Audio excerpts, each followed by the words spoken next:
जानवरों की बलि क्यों दी जाती है? क्यों उस बकरी को काट के उसके सर को उसके धड़ से अलग कर दिया जाता है? वो सर पूरा अलग कांपता है, शरीर पूरा अलग कांपता है और उस बकरी का खून वहां गिरा होता है। क्या काली माता को उन मासूम जानवरों की मौत पसंद है? क्या मिलता है काली माता को उन मासूम जानवरों के खून से? इन सवालों के जवाब आज मैं आपको देने वाला हूं और जब आप इन्हें सुनेंगे ना तो आपकी भी आंखें खुली की खुली रह जाएगी। इस चीज का जवाब हमारे ही कल्चर के एक सिंबॉलिकल रिप्रेजेंटेशन के अंदर छिपा हुआ है। आज तक आप सब ये देखते हुए आए हैं कि हमारे जितने भी भगवान हैं उनका वाहन एक जानवर है। चाहे आप किसी भी देवी देवता को देख लीजिए, कुछ गिने चुने देवी देवताओं को छोड़ के मेजॉरिटी जितने भी हमारे देवी देवता हैं जिन्हें हम पूजते हैं उनका वाहन कोई ना कोई जानवर है। तो कभी आपने सोचा कि जानवर और मनुष्य के अंदर फर्क क्या है? वो जो जानवर है ना वो भी परिवार बना सकता है, बच्चे पैदा कर सकता है, खा पी के सो सकता है, और हम मनुष्य भी खा पी के बच्चे पैदा करके सो सकते हैं। लेकिन हम में और उनमें फर्क बस एक चीज का है कि हमारे अंदर बुद्धि है, हमारे अंदर कॉन्शियसनेस है। कॉन्शियसनेस का मतलब क्या, वही लोगों को नहीं पता होता है। कॉन्शियसनेस यानी अभी मान लो कि मैं आपको कहूं कि आप रमेश हो, तो अब आप अपने आप से सवाल कर सकते हो मैं रमेश हूं, और आपको यह पता है कि आप अपने आप से सवाल कर रहे हो, और आपको यह पता है कि आप अपने आप से अपने आप को सवाल कर रहे हो। आप जितना डीप आपके इन सवालों को आपके अंदर ले जाना चाहते हो उतना आप ले जा सकते हो। क्या उन जानवर ने कभी सोचा कि मैं हवा में उड़ूं? क्या वो शेर ने कभी सोचा कि मैं हवा में उड़ सकता हूं? लेकिन हम मनुष्य ने सोचा और हमने हवाई जहाज बनाया। तो ये एक फर्क है, ये कॉन्शियसनेस है। हमें पता है हमारे अस्तित्व के बारे में, जानवर को उनके अस्तित्व के बारे में नहीं पता होता है। वो बस एक लाइफ का रोल अदा कर रहे हैं, उन्हें भेजा गया, उन्हें ना पता है कि कोई भगवान होता है, उन्हें कुछ नहीं पता होता है। ठीक है, उन्हें बस इतना पता है कि कोई मेरा शिकार कर लेगा और मुझे हानि पहुंचाएगा। उन्हें बस इतना पता होता है कि मुझे खाना खाना है और बच्चे पैदा कर रहे हैं, बस इसके अलावा उन्हें कुछ पता नहीं होता है। तो यही चीज हमको देखनी है। देखो, जानवर इस धरती पर जब मनुष्य नहीं थे तब केवल जानवर थे और जानवर की प्रजाति के अंदर कॉन्शियसनेस नहीं थी। लेकिन जैसे जैसे ये दुनिया इवॉल्व हुई, ये धरती, ये ब्रह्मांड इवॉल्व हुआ, वैसे वैसे मनुष्य प्रजाति का जन्म हुआ जिसके पास दिमाग है, जो सोच सकता है। हम सोच सोच के दुनिया को आज कहाँ लेकर आ चुके हैं। तो वो प्रजाति पहले नहीं हुआ करती थी, धीरे धीरे आदि मानव आए, धीरे धीरे वो आदि मानव और कॉन्शियस होते गए और कॉन्शियस होते गए। आप देखिए कॉन्शियसनेस का लेवल कैसे बढ़ रहा है। तो पहले जो सिर्फ जानवर हुआ करते थे ना, उनके अंदर केवल मूलाधार चक्र होता था, जो हमारे अंदर भी है, हमारे जनेंद्रियों के नीचे। उसी मूलाधार चक्र की वजह से हम सेक्सुअल चीजें कर सकते हैं। उसी के अंदर ये सारी पावर छिपी हुई है, उसी के अंदर हमारी लाइफ की काम वासना छिपी हुई है। लेकिन जैसे जैसे कॉन्शियसनेस इवॉल्व हुई, जैसे जैसे ये धरती ब्रह्मांड इवॉल्व हुआ, वैसे एक आदि मानव बना। और वो आदि मानव जब बना तो उसके मूलाधार चक्र के ऊपर के चक्र बनना शुरू हुए। अभी हम सहस्त्रार चक्र तक सीमित है। वो 7 मेन चक्र हमारे अंदर है, मूलाधार के बाद स्वादिष्ठान के बाद मणिपूर्ण, फिर अनाहत, विशुद्धि, अजन और सहस्त्रार। ये मूलाधार के बाद के 6 चक्र हम मनुष्य के अंदर है। जानवर में भी मूलाधार होता है, इसी वजह से वो सेक्सुअल चीजें कर सकते हैं। तो जब धीरे धीरे कॉन्शियसनेस इवॉल्व हुई, अब हम मनुष्य बन गए। अब हम मनुष्य के ऊपर कौन है? देवी देवता। यानी अगर हम मनुष्य ही ध्यान करें और अगर हम एनलाइट हो जाए तो हम हमारे अंदर ही देवी देवता को देख सकते हैं। यानी हमारे अंदर अब दोनों नेचर है। हमारे अंदर देवी देवताओं वाला भी नेचर है जो अजन चक्र पे है, और मूलाधार चक्र में जानवरों वाला नेचर है। अब अगर जानवरों वाला नेचर आपके अंदर रहेगा तो आप काम वासना करते रहेंगे, सेक्सुअल चीजें आपके दिमाग में आती रहेगी। हम सब के अंदर यही होता है, काम वासना आती रहती है। हम खा पी के बस हमारी लाइफ में sex food shelter, sex food shelter, बस इसी के अंदर मेजॉरिटी ह्यूमन जो है वो सीमित रहते हैं। लेकिन जो योग करते हैं, जो ध्यान करते हैं, जो भक्ति करते हैं, वो धीरे धीरे उन चीज़ों के बाहर आ जाते हैं। जो ज़्यादा बाहर आ गए वो सन्यासी बन गए, और जो उनसे भी ऊपर उठ गए वो महाअवतार बाबा जी की तरह, वो किसी महायोगी की तरह बन गए, वो शिव बन गए। तो आप देखिए यही मनुष्य शरीर जानवरों की क्वालिटीज भी उसके अंदर रखता है। सुना है ना, ये कहावतें होती है, जब सेक्सुअल चीजें होती है कहते हैं उसके अंदर का जानवर जाग गया। तो वो जानवर जाग गया मतलब आपके अंदर का वो जो जानवर का नेचर है वो जाग गया। लेकिन अगर आप ध्यान करते हो तो कहते हैं कि हमको हमारे ही अंदर ब्रह्मांड दिखता है, हमें अपने आप को परमात्मा महसूस करने का मौका मिलता है कि मैं ही परमात्मा हूं, मैं ही भगवान हूं, मैं ही देवता हूं, मैं ही शिव हूं। वो तब आपको रियलाइज होता है जब आप एक्सट्रीम ध्यान करते हो। तो देखो आपके अंदर भगवान की क्वालिटी भी है। तो अब ये जो दिखाया गया है ना मूर्तियों के अंदर कि नीचे जानवर होता है और ऊपर भगवान बैठे होते हैं, ये एक सिंबॉलिकल रिप्रेजेंटेशन है, रियलिटी नहीं है। ये किस चीज का सिंबॉलिकल रिप्रेजेंटेशन है कि जानवर और ऊपर बैठे हैं भगवान, यानी इन दोनों के बीच में हम है जो हम उनकी पूजा कर रहे हैं। हम किसी भी देवी के मंदिर जाते हैं या महादेव के मंदिर जाते हैं, देवी के मंदिर के बाहर शेर या टाइगर रखा होता है, जैसे महादेव के मंदिर के बाहर नंदी रखी होती है, और हम उस टाइगर, उस शेर या उस नंदी से गुजरते हुए आगे चलते हैं और वहाँ बीच में खड़े होकर हम भगवान की पूजा करते हैं, राइट। यहाँ पर नंदी जी या फिर मान लो देवी का टाइगर, और हम बीच से चलते हुए आए, यहाँ खड़े हो गए और यहाँ देवी की मूर्ति रखी है या फिर शिवलिंग रखा है, हम बीच में खड़े होकर उस देवी या उस शिव की पूजा करते हैं, राइट या रॉन्ग। तो यहाँ पर ये जो ट्रैक है ना, यही चीज़ उस प्रतिमा के अंदर भी है कि बीच में नीचे टाइगर या नीचे एक जानवर और उसके ऊपर एक देवी बैठी है या एक भगवान बैठे हैं, और हम जो पूजा कर रहे हैं, जो हम प्रतिमा को देख रहे हैं, वो प्रतिमा हमें ये सिखा रही है कि आपका काम ये है भक्ति करते समय, आपका काम ये है स्पिरिचुअलिटी में चीज़ें करते समय कि आप ये जो जानवर का नेचर है इससे उठकर ऊपर की तरफ आए, यानी भगवान की तरफ आए। और इसी चीज़ को सिखाने के लिए जानवरों की बलि चढ़ाना शुरू कर दिया गया और नर बलि चढ़ाना शुरू कर दिया गया। आज भी मैं बता रहा हूँ, नर बलि एक टाइम पे चढ़ाई जाती थी, यानी मनुष्य को काट के भगवान को अर्पित किया जाता था।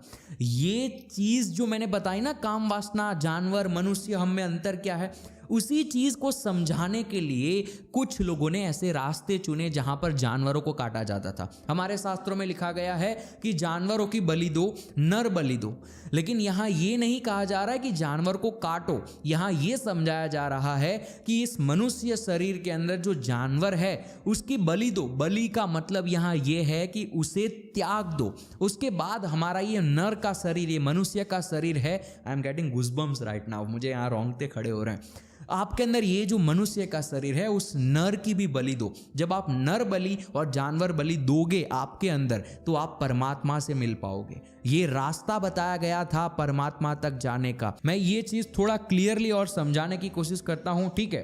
तो हम अगर शिव जी की बात करें तो शिव जी के मेन 3 अवतार कौन कौन से हैं? मेन 3 जो हमें बहुत सारी शिक्षा देते हैं वो है काल भैरव जी, नटराज और दक्षिणामूर्ति। अब अगर आप देखोगे तो ये प्रोसेस जो मैंने बताया ना, वो इसके अंदर है।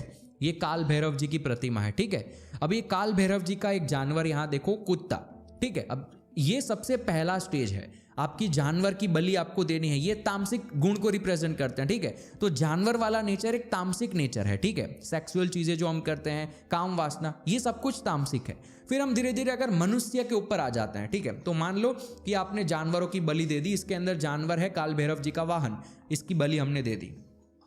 काल भैरव जी की नहीं, मैं सिर्फ बता रहा हूं, ठीक है। मेरे वर्ड्स को लिटरली मत लेना, सिंबॉलिज्म की तरह लेना। फिर आता है नटराज। अब अगर आप देखोगे तो इनके पास कोई जानवर नहीं है, तो ये एक नर है, ठीक है। ये राजसिक गुण को रिप्रेजेंट करते हैं। अब काम वासना वाली चीजें हो गई। अब हम मनुष्य शरीर पे आते हैं। हम मनुष्य शरीर में हैं तो हमें एक चीज का इस प्रकृति पे एक लीडरशिप वाला अनुभव है ना, कि हम इस प्रकृति में सबसे ऊपर है। हम इन सब को, इसी वजह से हम जानवरों को हमारे लिए यूज करते हैं, इसी वजह से हम पेड़ पौधों को हमारे लिए यूज करते हैं, यानी हम लीडर है अभी इस प्रकृति में। तो हम नर, हमारा मनुष्य शरीर, ये राजसिक गुण को रिप्रेजेंट करता है। तो पहले जानवर की बलि दे दी गई, अब आ जाते हैं मनुष्य शरीर के ऊपर। तो आप देखो यहाँ कोई जानवर नहीं दिखाया गया है, यानी अब तुम्हारी बारी। तो ये राजसिक गुण, जब आप इसकी भी बलि दे दोगे, यानी जानवर की बलि भी आपने दे दी, तो यहाँ है दक्षिणामूर्ति, जो एक पेड़ के सामने बैठे हैं और नीचे 4 और ऋषि जो उनसे ज्ञान ले रहे हैं, यानी एक अल्टीमेट स्टेज जहां आपने भगवान को रियलाइज कर लिया।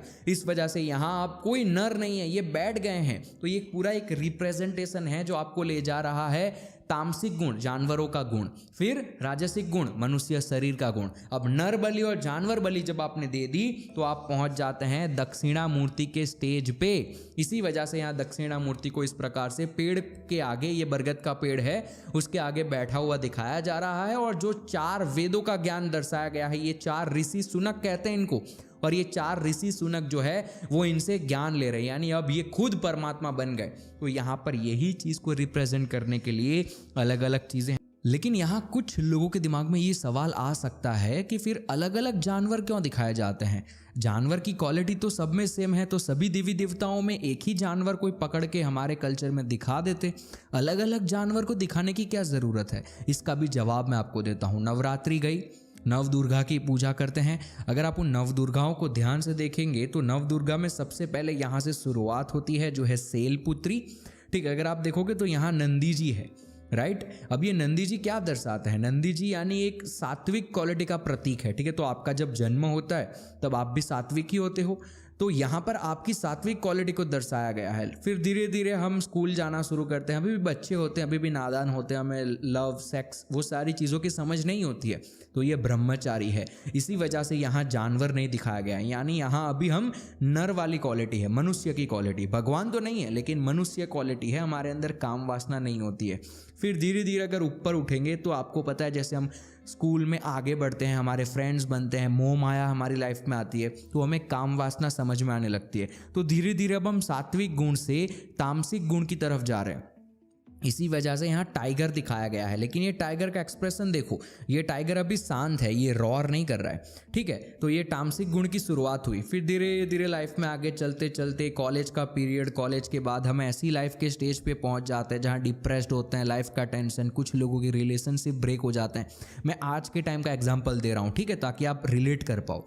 तो अब तामसिक गुण आप में बहुत बढ़ जाता है, राइट। आपके अंदर काम वासना तो है ही, आप अट्रैक्ट होते हो मेल फीमेल को देख के, लेकिन अभी आपके अंदर तामसिक गुण इतना हावी है कि आप डिप्रेस्ड हो, आपको कुछ समझ नहीं आ रहा है। ये तामसिक गुण की क्वालिटीज़ हैं, तो इस वजह से यहाँ जो टाइगर है वो रॉर कर रहा है। लेकिन उसके बाद एक लाइफ में स्टेज आता है जहाँ हम अब मैरिज करते हैं, फैमिली बनाना स्टार्ट करते हैं। तो अब हम तामसिक गुण से राजसिक गुण में जा रहे हैं, फैमिली बनाना, यानी हम किसी और को जन्म दे रहे हैं, अब हम उनके लीडर हैं, तो हम अब राजसिक गुण में जाते हैं। इसी वजह से यहाँ शेर दिखाया गया है। अभी भी हमारे अंदर काम वासना तो है, मैरिज के बाद भी होती ही है काम वासना, तो तामसिक क्वालिटी के बाद राजसिक क्वालिटी में भले ही चले गए, लेकिन हमारे अंदर काम वासना है। लेकिन ये क्वालिटी जब चेंज हुई तो वो जानवर भी चेंज हो गया। अब राजसिक क्वालिटी शेर की होती है, तो इस वजह से शेर दिखाया गया है। फिर धीरे धीरे यहाँ पर ये कुसमंडा देवी है जो अपने हाथ में आप देखेंगे, यहाँ बच्चों का फेस दिख रहा होगा, तो ये फैमिली बनाना स्टार्ट किया। फिर धीरे धीरे हम फैमिली में बच्चों को बड़ा करते हैं, तब भी हमारे अंदर राजसिक क्वालिटी ही होती है, इस वजह से यहाँ शेर दिखाया गया है, राइट। फिर धीरे धीरे यहाँ काल रात्रि दिखाई गई है। ये वो वाला स्टेज होता है जब हम, समझ लो लाइफ में एक ऐसे स्टेज पे जब हम बूढ़े हो जाते हैं, तो हम हमारे बच्चों को या फिर जो भी छोटे होते हैं उन्हें डांटते हैं, ठीक है, उनके ऊपर हम गुस्सा करते हैं, लेकिन वो गुस्सा अच्छे के लिए करते हैं ताकि वो बदल जाए। तो काल रात्रि जो है वो फिर से यहाँ तामसिक गुण को दिखाती है, लेकिन ये अच्छा तामसिक गुण है।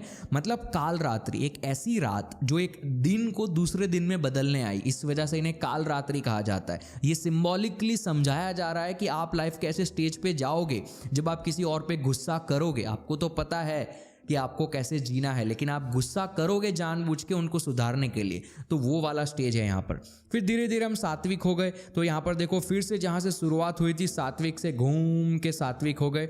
लेकिन उसके बाद यहाँ पर अगर आप आओगे, ये है हमारे मेन लास्ट में दुर्गा माँ, जिन्हें सिद्धिदात्री कहा जाता है, यानी कि अब अल्टीमेट स्टेज पे आप पहुँच चुके हो। जब मैंने दक्षिणामूर्ति का बताया था वही सेम इसमें भी हो रहा है। अब यहाँ देखोगे तो यहाँ जानवर नहीं है, यहाँ एक लोटस पे विराजमान है, ये सरस्वती जी है, ठीक है, ये लोटस पे विराजमान है। दुर्गा का ही अवतार है, सब अलग अलग दुर्गा के अवतार। ये लोटस पे क्यों विराजमान है? क्योंकि मूलाधार चक्र जब खुल जाता है ना, तो वहाँ लोटस को दिखाया जाता है। वो लोटस की जो पत्तियाँ होती है ना, वैसे खुलता है। इस वजह से यहाँ दिखाया गया है कि अब जानवर नहीं है, अब यहाँ पर लोटस है, यानी अब आपका मूलाधार चक्र खुल चुका है और अब आप नर भी नहीं हो, यानी आप उस स्टेज पे पहुंच गए हो। तो वही सेम चीज यहाँ भी समझाई है। अलग अलग संप्रदाय में अलग अलग चीजें समझाई जाती है। दक्षिणामूर्ति के सामने 4 ऋषि सुनक बैठे थे, यहाँ 4 रैबिट्स आपको दिखाया जा रहे हैं। तो अब जो और जानवर क्वालिटी वाले लोग हैं वो आपसे सीखना चाहते हैं, तो तब आप एक गुरु बन जाते हो, तब आप एक अल्टीमेट भगवान बन जाते हो।